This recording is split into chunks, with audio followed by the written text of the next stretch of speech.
Minister of Finance. Thank you, Madam Speaker.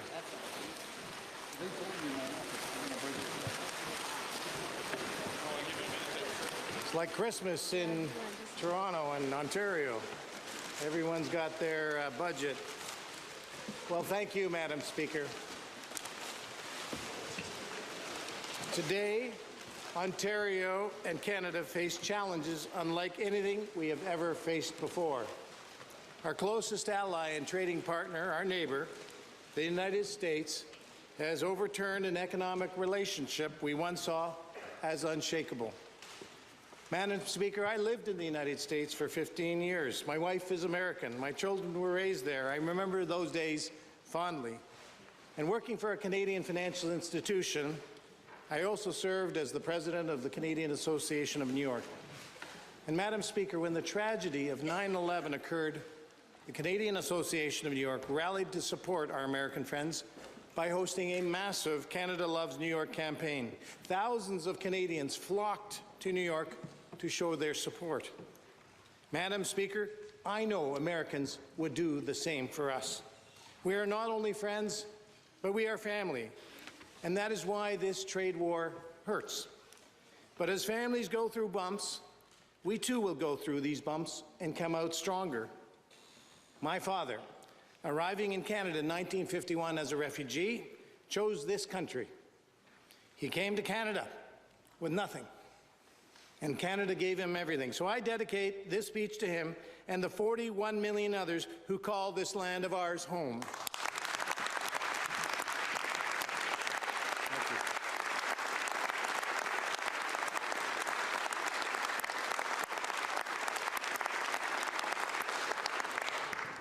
Madam Speaker, I would like to also congratulate you for being the first woman Speaker of Ontario since Confederation.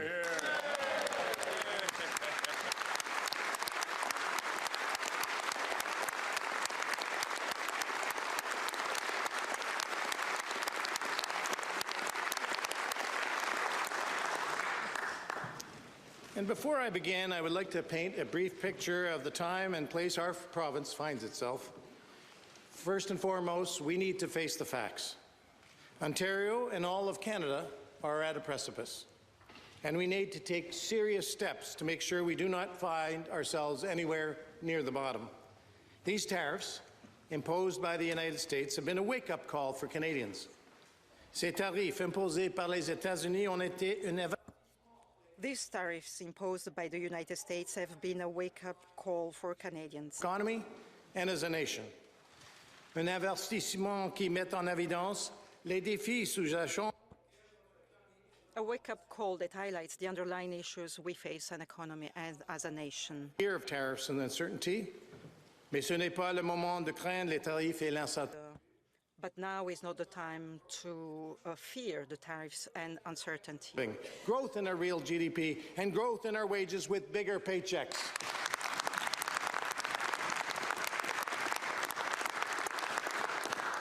We need to achieve this reality because future generations depend on it. And we need to leverage every tool at our disposal to make that happen. Whether it is our competitive advantage in critical minerals, in energy, technology, talent, and our workers, or any other area, we will need to bolster our economy by investing in our powerful and promising industries, by building more, by building faster, and by protecting jobs and creators. And by doing so, we achieve long-term prosperity. After all, a strong economy provides the necessary revenues to invest in education, housing, and health care. And so the next question is, how? How will Ontario stand to face the challenges before us and deliver the economy that our future depends on? Madam Speaker, I come here before you today with a proposal, a plan. Au nom du Premier ministre Doug Ford et tout notre gouvernement. On behalf of the Premier and of all the government of Ontario, today I would like to introduce the Budget 2025 plan in order to protect Ontario. And our entire government of Ontario, it is my honour today to present to you the 2025 Ontario Provincial Budget a plan to protect Ontario.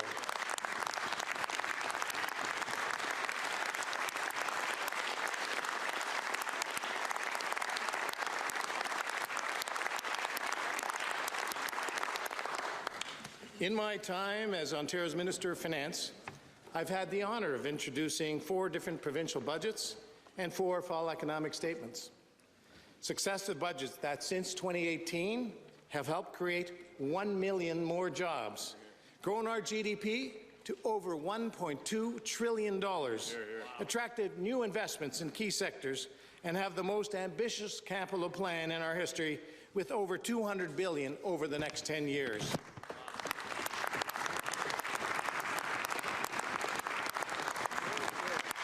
Madam Speaker, this did not happen by accident, and it did not happen by chance. These accomplishments came as the result of hard work from the people and businesses that make up Ontario's economic engine, the workers who build our infrastructure, manufacture our goods, and extract our natural resources. Because, Madam Speaker, it is they, the great people of this province, who for generations have led the way for Ontario to become the economic engine of Confederation.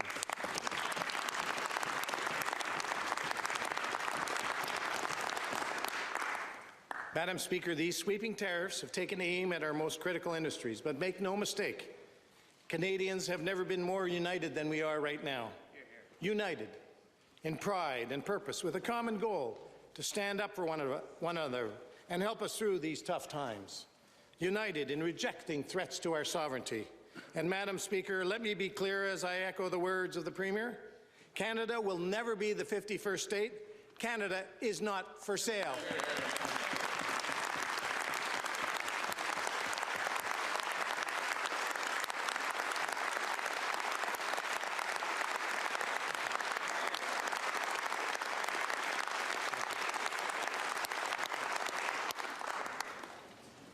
It is amazing to witness the burst of patriotism across our province and our great country.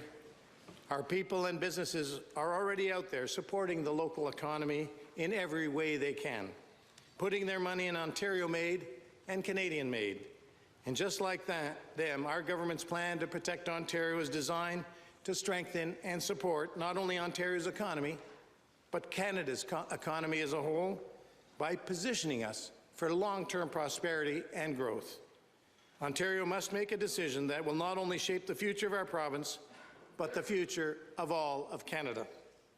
Madam Speaker, if not now, when?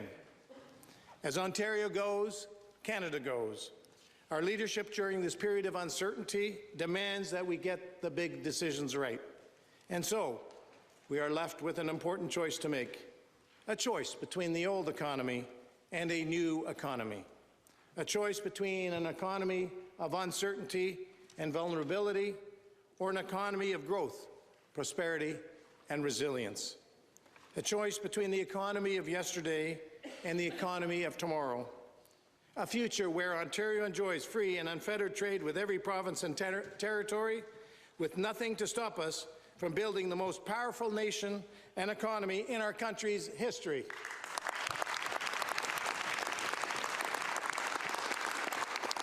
A future where a united Canada, with Ontario as its largest economy, is the most competitive nation to do business in all of the G7.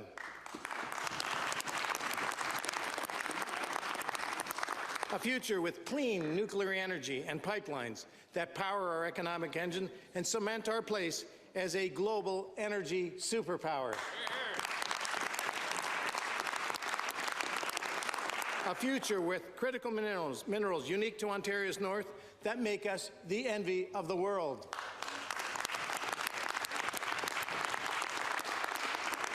Madam Speaker, these are the economic drivers that will ultimately dictate whether a nation is in or out, who holds the cards, and who the major players are.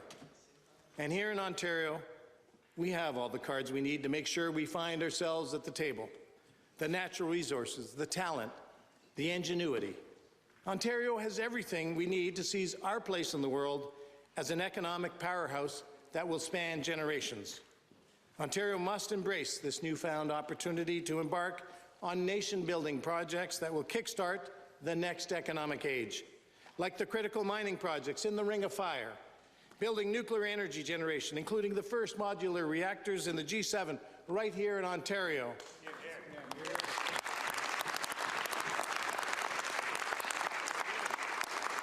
A new deep seaport in James Bay to serve as a gateway to bring Canadian resources to new markets.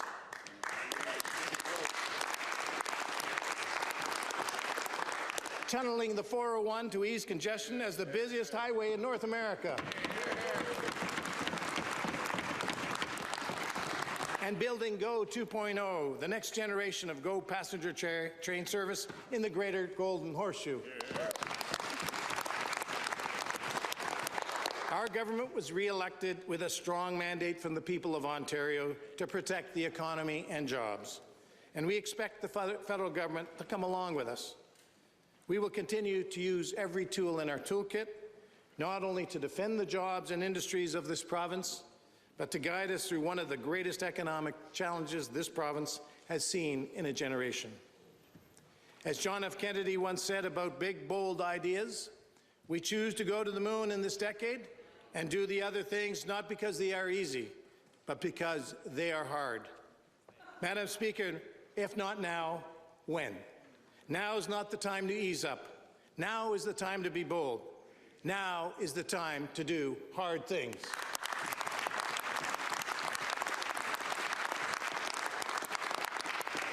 The economy of tomorrow is at the door, and I'm here to tell you that our government is ready to answer that call.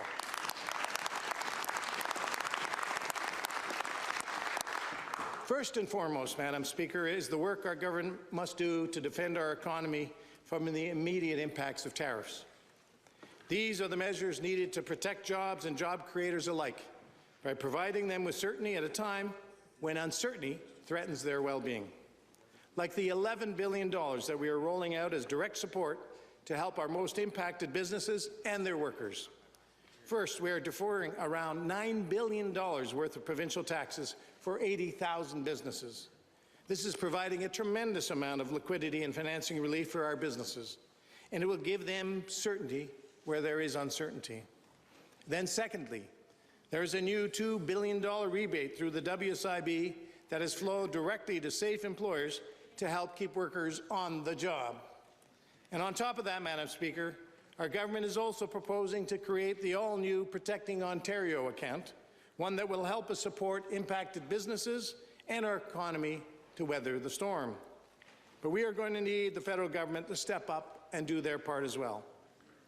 Tariffs have created an economic challenge right across Ontario, and it is our communities who are hurting the most, Madam Speaker. But our government is there for them too. Through the new Trade Impacted Communities Fund, we will provide $40 million in tailored, flexible grants to help communities respond to disruptions in their local industries. This funding will go to municipalities, economic development, and other industry associations to help them source locally and find new markets. And Madam Speaker, protecting our economy is about more than just ensuring our workers and businesses have been given the tools they need to weather the storm. It is also about protecting the gains we have made since 2018. Gains that include more than $46 billion in new investments we attracted since 2020 from global automakers, part suppliers, and manufacturers of EV batteries and battery materials. This is why we are doubling down on initiatives that we know are working, like the $1.4 billion Ontario-made manufacturing investment tax credit we launched back in 2023. And I'm proud to announce that we are sticking to our commitment by proposing to temporarily enhance and expand that tax credit.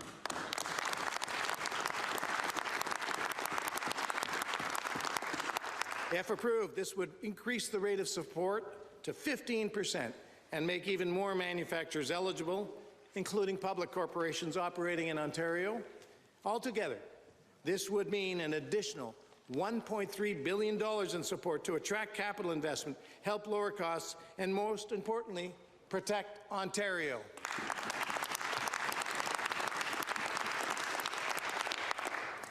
Madam Speaker, in thinking about our economy and the work needed to safeguard it, We must not only look to the past and progress thus far, we must also account for the growth we all want to see tomorrow.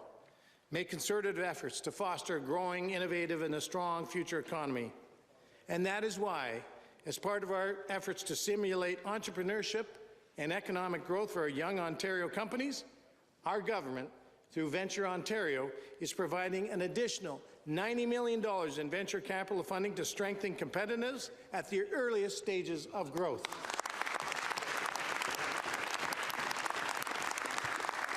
This funding will have a major impact on a number of sectors focused on industries like defense, technologies like AI, cybersecurity, life sciences, biomanufacturing, and many others, all of which will have a growing part to play not only for today, but in the economy of tomorrow.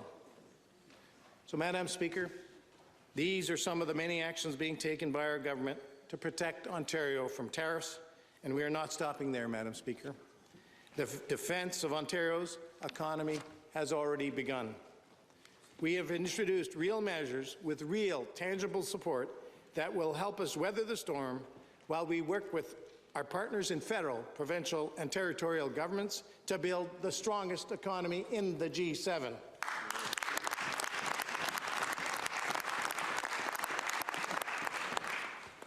And make no mistake, Madam Speaker, our colleagues in Ottawa, the provinces and the territories are just as determined as we are to propel Canada towards the economy of tomorrow. For months now, we have been in close collaboration with our counterparts as a united Team Canada to develop our joint response to this increasingly unpredictable situation. And as Chair of the Council of the Federation, Premier Ford, or Captain Canada, as I like to call him and many others do as well,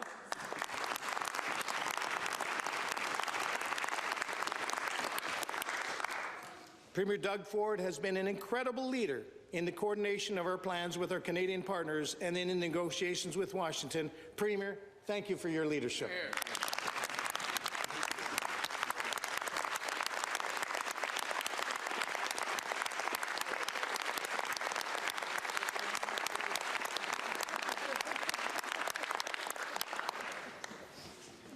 And I myself, as Chair of the Provincial and Territorial Finance Ministers, have had the privilege of working with my counterparts to build provincial and national solutions.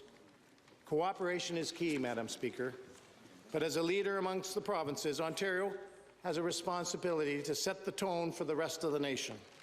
That is why this government, under Premier Ford, is leading the way in tearing down interprovincial trade barriers once and for all.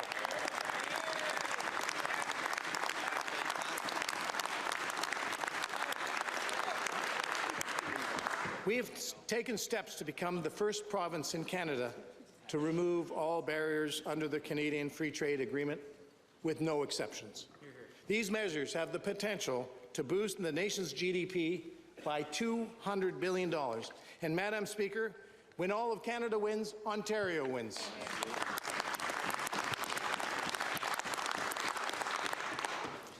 We hold our relationship with all the provinces and territories in incredibly high regard. Our relationship with the federal government is no exception, including with our new Prime Minister and his new cabinet. Congratulations to you all. And I'm here to reinforce what our government and our Premier have been saying all along, that we will work with anyone to protect Ontario and all of Canada. Nope, that was close. All levels of government need to work together to tackle the most pressing issues facing Ontario and Canada today. Issues that we know are holding us back from delivering on the nation-building projects to become the most competitive economy in the G7.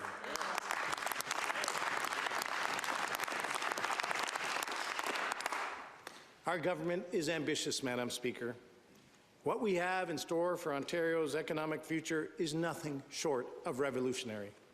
And while I know we are ready to kickstart these ambitious initiatives, we will need the help of our partners in the federal government to ensure that it happens without delay. Our government made a commitment to the people of Ontario that we would spare no expense to protect jobs, businesses and families. And we fully expect the federal government to do the same by reinvesting every cent of tariff revenues back to impacted workers and businesses.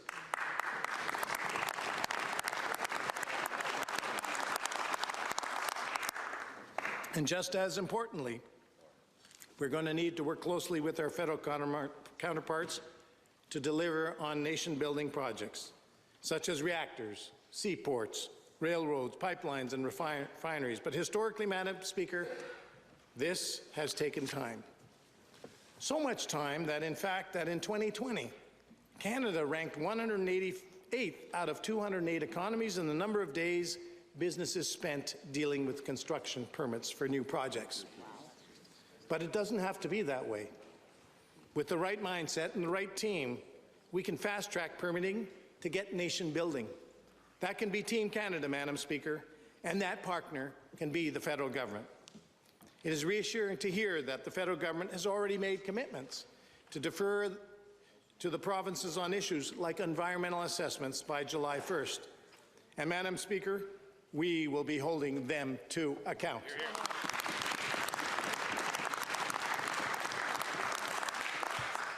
The federal government must work with us to do everything in its power to clear the maze of bureaucracy and red tape, barriers like Ottawa's Bill C-69.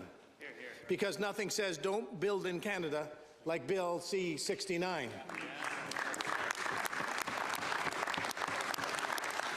That is why we continue to call on Ottawa to put an end to this legislation and to work with us. And it is why our government recently introduced legislation to get approvals in Ontario done in months, not years, through a one project, one approval model.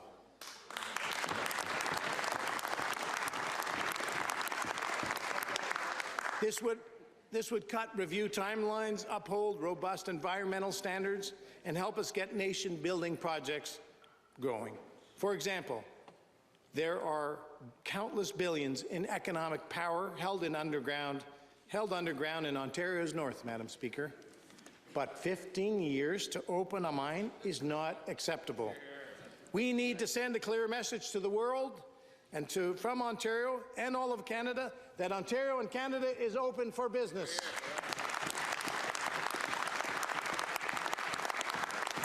And it all starts by approving projects like the unlocking of the Ring of Fire.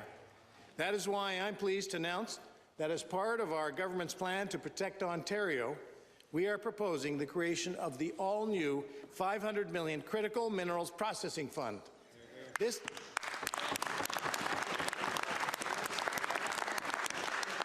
Madam Speaker, this investment will help ensure we can dig here, process here, and sell those critical minerals to new markets here at home and all abroad.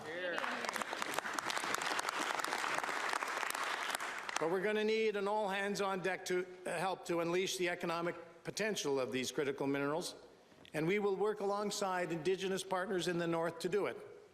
It is important that we use this opportunity to deliver unprecedented economic development in Northern Ontario. That is why we are working to create partnerships with First Nations that offer economic opportunities and that will span generations, bringing prosperity to the North, and we will do this through our new $3 billion Indigenous Opportunities Financing Program.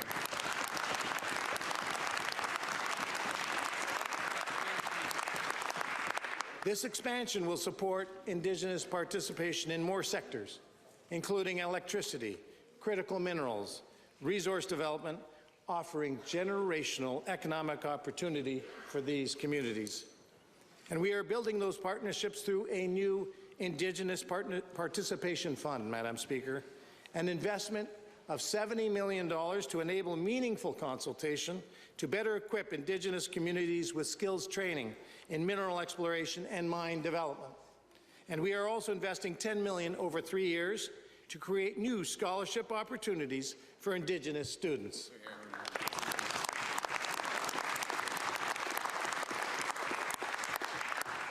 Speaker, we must leverage every resource and every partner so that we can attract even greater investments, strengthen our supply chains, and support critical job growth in the North, and of course, fuel the economy of tomorrow.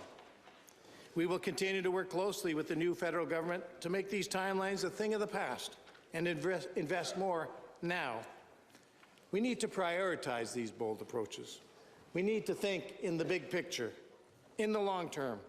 Madam Speaker, it is time for bold action, from interprovincial trade to mining to energy, Madam Speaker. Our energy needs demand that we take careful and calculated approaches in order to launch us into the economy of tomorrow. And let me tell you, the economy of tomorrow is hungry for energy. Electricity demand in the province alone is expected to grow by 75% in the next 25 years, and we are making excellent progress, including upgrading our nuclear generating stations in Pickering, Darlington, and the Bruce Peninsula. But, Madam Speaker, we are doing more. As a matter of fact, just last week, our government announced construction approval of the first of 4 small modular reactors at the Darlington nuclear site, making the first of their kind in the G7.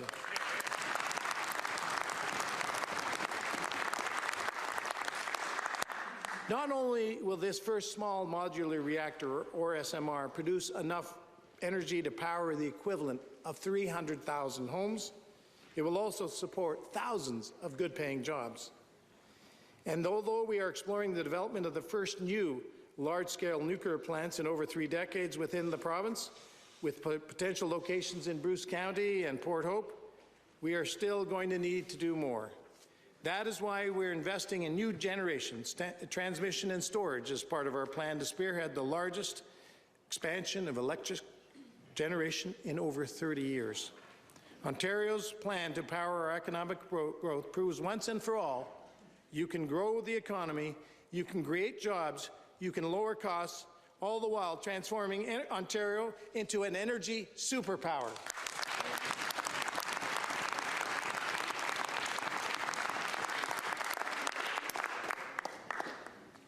And, Madam Speaker, speaking of being big and bold, we continue to have the most ambitious capital plan in Ontario's history, with over $200 billion over the next decade to build and maintain critical infrastructure, such as roads, highways, transit, hospitals, and high-speed internet. These projects will help get people and goods moving faster, while improving our economic productivity and prosperity. That includes our historic investments in the Housing Enabling Water Systems Fund and the Municipal Housing Infrastructure Program, and will include an additional immediate $400 million investment to enable the construction of more homes.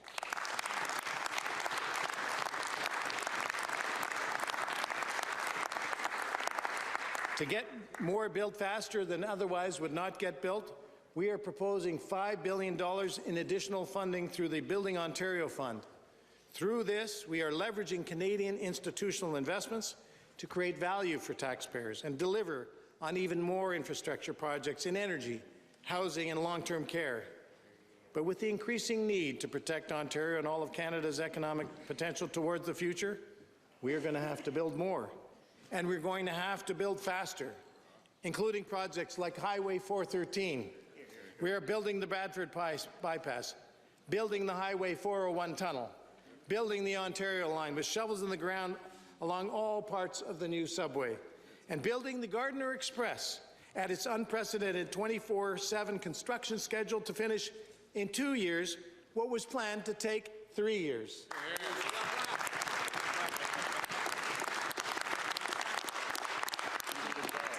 We are also working to deliver on the Hazel-McCallion LRT, and we're making it easier and faster for people to get where they need to go by expanding and building better GO train and bus service. Madam Speaker, from cranes to cement trucks, Ontario is building the most energetic and vibrant economy in the G7.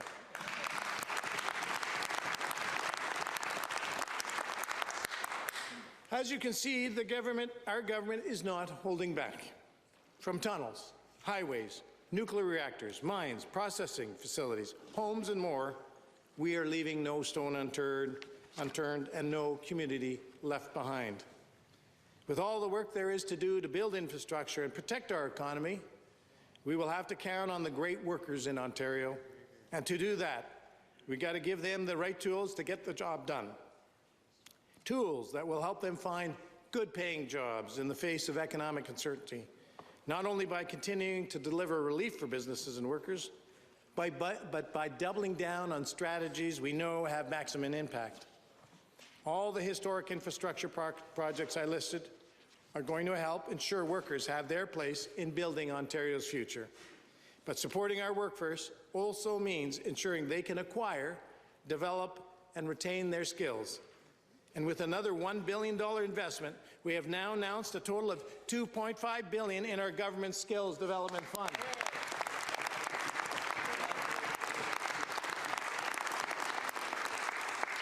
Madam Speaker, almost 1 million workers have been trained and reskilled for in-demand jobs to date. And it means even more workers can gain valuable skills and experience to help retain the jobs and salaries that they and their families depend on.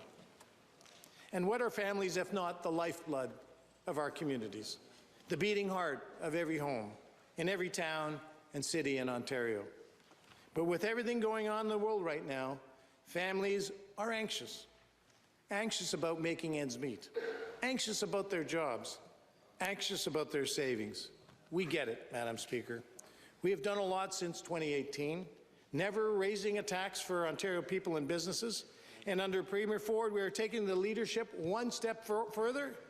Madam Speaker, I'm proud to affirm that, starting with the current provincial gas tax cut that would have ended in June, we propose to make it permanent.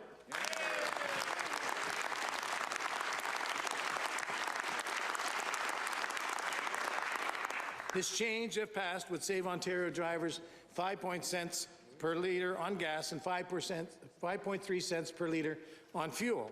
All in, we have saved families and family and businesses nearly $4 billion.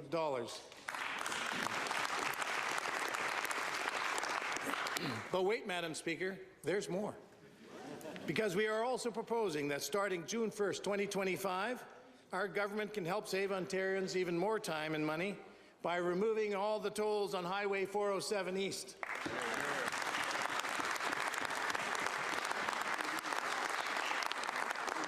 If approved, this would put $7,200 directly back into the pockets of daily commuters every single year.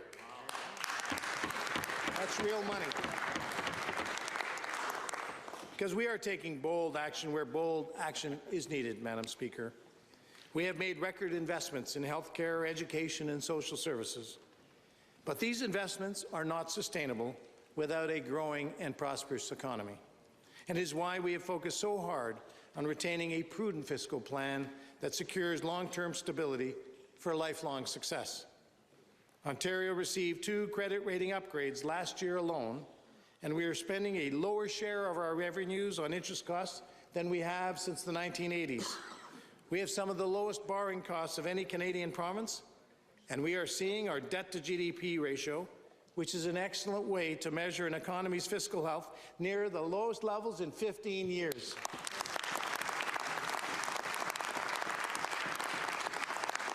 And, Madam Speaker, we can now use that balance sheet to protect workers and businesses, because you cannot make record investments in healthcare like we have without a responsible plan.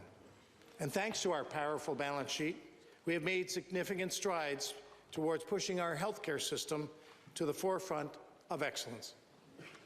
Under the leadership of our great Minister of Health, Sylvia Jones, and Dr. Jane Philpott, we are leveraging our $2.1 billion primary care action plan to make primary care the backbone of our health system.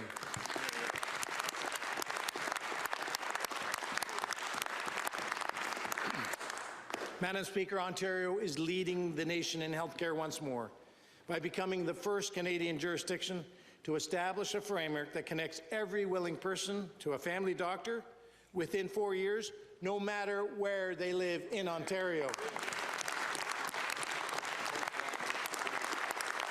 We are creating and expanding over 305 primary care teams, including more than $235 million this year alone for 80 additional teams and to connect 300,000 more people. We are also delivering on the construction of new hospital infrastructure, like the Campbellford Memorial Hospital and the Aurelia Soldiers Memorial Hospital, to serve our growing communities.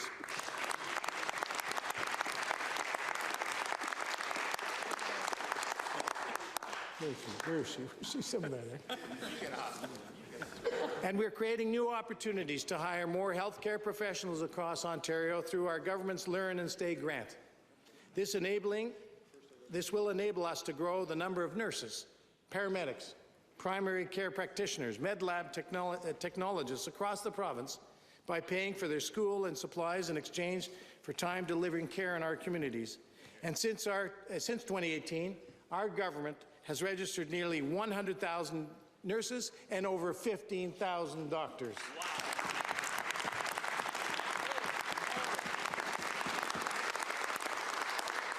We are seeing the success in healthcare human resources, and we're also seeing more positive outcomes when it comes to reductions in surgical and diagnostic wait times. Since 2020, we have invested over $1 billion to support surgical recovery, including supporting hospitals to do more surgeries than they have done even before the pandemic, and opening hospital operating rooms on weeknights and on weekends. And in 2024-25, over 39,000 cataract surgeries, nearly 66,000 hours of MRI, and over 31,000 hours of CT scans were funded in community, surgical, and diagnostic centres, paid for by your OHIP card, never your credit card.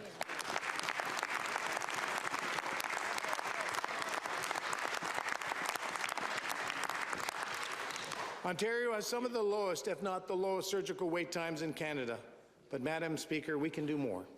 That is why we're investing up to $280 million to expand community surgical and diagnostic centres to continue making it easier and faster for people to connect to publicly funded surgeries and procedures. And because you cannot build this healthy economy without a healthy population, we are going to get them back out on their feet in the community.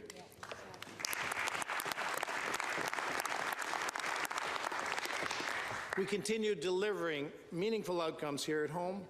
We're going to continue to call on the federal government to increase the Canada Health Transfer so that we can continue building a resilient and transformational and effective healthcare system. Congratulations to you, Minister Jones, for your great work.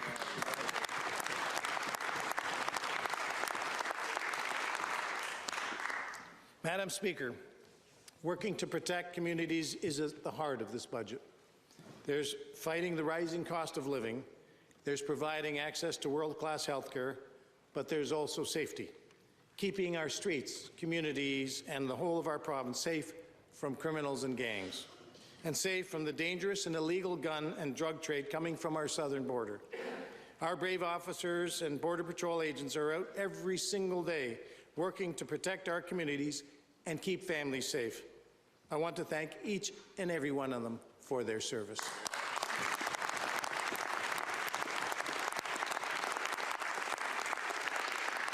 And I'm here to tell you that we are going to keep supporting them every chance we get with every resource, just like we did in January, when we supported our federal partners by bolstering our efforts to protect our border and combat illegal activity by launching Operation Deterrence. We know these measures are working, and working well. So we will continue investing in the strategies we know are making a difference.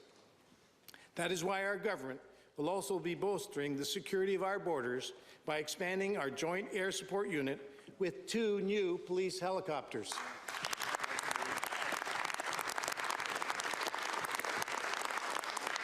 These will support the Niagara Regional Police and the Windsor Police Service as they increase patrol, security, and enforcement at key ports of entry. And when taken with our announcement last year of 5 new helicopters for the GTA and Ottawa Police Services, this brings our total number of Joint Air Support Unit helicopters to 7. Wow. Our message to criminals and traffickers is clear, Madam Speaker. We're coming for you.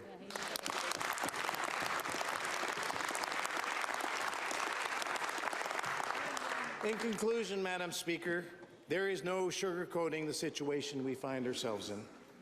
Ontario and Canada are facing one of the single greatest economic challenges in modern history. Plain and simple, tariffs threaten to slow down what we have achieved to date in our mission to build our economy and make life more affordable for Ontarians. We must act with strength, prudence, and determination to protect our economic strength, to protect our jobs, to protect our industries, and even our sovereignty. But even in the face of a challenge of this magnitude, I'm here to tell you there is hope. Hope for prosperity, hope for a safer community, hope for a future where not only are we less reliant on the United States and more reliant on ourselves, a future where Canada and Ontario find themselves at the epicenter of a new economic age. Every moment in our history has brought us to this point, an economic age where control over our destiny and our success is dictated by us. An economic age where we leverage our natural resources, our clean energy, our infrastructure, our technology, and our workforce in order to become the single most competitive economy in the G7, an economic age where Canada's #1 trading partner is Canada.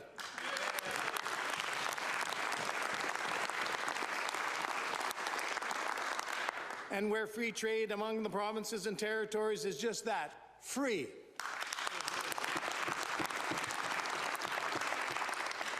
That is the economy of tomorrow. We have everything we need to propel Ontario towards a future ripe with more opportunity than ever before. We need to work together as a province united, as Team Canada. We have done it before, Madam Speaker. We have overcome every challenge before us, and we stand proud today as Ontarians and Canadians because of it. Every moment in our history before this point has led us exactly to where we stand today. This budget is the foundation of our government's plan to help us turn this vision into reality. But we cannot do it alone. It is time we put aside our party stripes, forget our differences, and work together. At the national level, yes, but at home here in Ontario as well. To our colleagues from the NDP, the Liberals, the Greens, and to the independent member, I ask that you work with us so that every worker, family and business in every community across the province is part of the economy of tomorrow. Let us put aside our differences and join us. Let us build Canada together.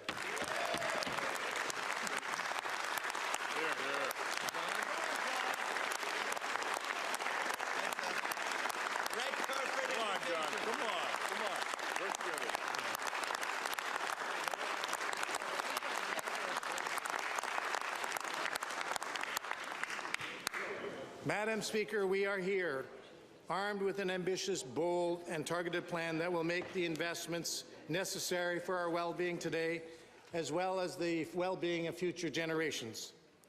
Armé d'un plan ambitieux. With an ambitious plan that there are investments necessary for our well-being today, as well as the well-being of our future generations. Not the time for distractions. We cannot afford them. And I know that rampant uncertainty caused by tariff policies will make it difficult. We cannot lose sight of the danger at hand. We cannot lose sight of who we are. The times demand that we are ready for anything. And make no mistake, Madam Speaker, Ontario is ready. We have a vision. We have a mandate. We have a plan. We have the people. And together, we will build a stronger Ontario. We will build a stronger, sovereign, and prosperous Canada. Thank you, and may God bless the people of Ontario.